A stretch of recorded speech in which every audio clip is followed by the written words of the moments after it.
ঠিক বুঝতে পারছি না, ভালো করে বল। আহা, কত রমণী বেশ বনানি করিয়া চলো তো পাশ। হ্যাঁ, তারা একটু দেখবেন নারী একটু সাজতে ভালোবাসে। কেউ দেখুক বা না দেখুক, নারীর একটু সাজ সজ্জার দিকে আকর্ষণ বেশি থাকে। তো নারীর বেশটাই হচ্ছে এমন, সে একটু বেশ ধরে আসে, কত অলংকারে আসে সারি সারি।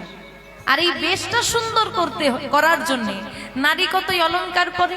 তো বড় ধনী বাড়ির মায়েরা যখন আসবে, তাদের কানে সোনার দুল থাকবে, গলায় সোনার হার, হাতে সোনার বালা থাকবে, চরণে নপুর থাকবে। স্বামী, সারা রাতে কটা বাড়ি ডাকাতি করো? বলে রোজ রোজ তো ডাকাতি হয় না, কোনো দিন ডাকাতি হবে কিনা ঘুরে ঘুরে শুধু দেখে আসতে হয়। হ্যাঁ, তারপর ডাকাতি হয়, নজর রাখতে হয়।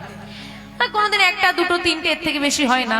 কিন্তু তুমি যদি আজকে হরিবাসরে ডাকাতি করতে পারো স্বামী, 1 মাস তোমাকে আর ডাকাতি করতে হবে না। নিতাই গৌর হরি বল হরি। ওরে মাধবী, তোর পেটে পেটে এত বুদ্ধি, আগে তো আমি জানতাম না। হ্যাঁ, এই এখন তোকে ডাকাতের বউ বলে মানিয়েছে। তা তুই কি বলিস ওখানে ডাকাতি করলে লাভ হবে? বলে প্রচুর লাভ হবে, তোমার চিন্তা নেই।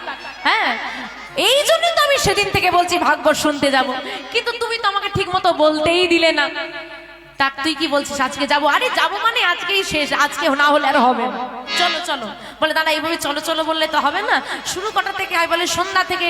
বলে শুরুতেই তুই চলে যাবি, আর আমি যাব কিছুক্ষণ পর, যখন সবাই এসে বসে পড়বে। হ্যাঁ, তখন আমি ওই শিব মন্দিরের পেছনে পুরনো বট গাছের আড়ালে থাকবো, আর মন্দিরের ভেতরে প্রবেশ করে দরজাগুলো বন্ধ করে দিয়ে আমি ডাকাতি করব। এই হয়েছে দুজনের যুক্তি। মনে মনে মাধবী চিন্তা করছে, একবার যদি আমার স্বামী সাধু সঙ্গ করতে পারে, হ্যাঁ, যা একটু কৃষ্ণ নাম শ্রুতি মূলে আসে। এই বলে মাধবী সন্ধে বেলায় গিরিধারী গোপালকে প্রণাম করে, গিরিধারী গোপাল কৃপা হয়েছে, আর একটু কৃপা করে দাও, প্রণাম করে চলে এসেছে ভাগবত দর্শন। সবার মতো হরিদাস বসে, মাধবীও বসেছে ভাগবত শুনতে। কিছুক্ষণ পর আসছে হরিদাস। আজকে বড় সড়ো একটা ডাকাতি হবে, বুঝলেন? বড় সড়ো ডাকাতি, অনেক কিছু পাওয়া যাবে। তাই একদম প্রস্তুত হয়ে হাতে লাঠি নিয়ে ডাকাত আসছে ডাকাতি করতে। ডাকাতি করতে এসে মন্দিরের পেছন দিকে দাঁড়িয়ে দেখছে তখনও 2-1 লোক আসছে। মনে মনে চিন্তা করছে, যা দুটো কানের দুল বেড়ে যায়, দাঁড়িয়ে যাই। পুরনো বটগাছের পেছনে, মন্দিরের পেছনে পুরনো বটগাছ, বটগাছের পেছনে হরিদাস লুকিয়ে দাঁড়িয়ে আছেন।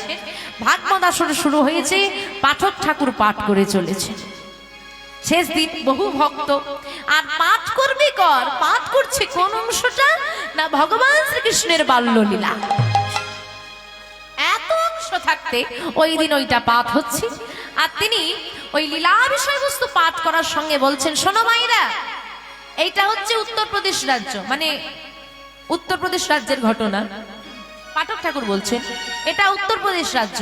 এই উত্তরপ্রদেশ রাজ্যে একটা সুন্দর জায়গা আছে, যেটার নাম হলো, কোন জায়গা?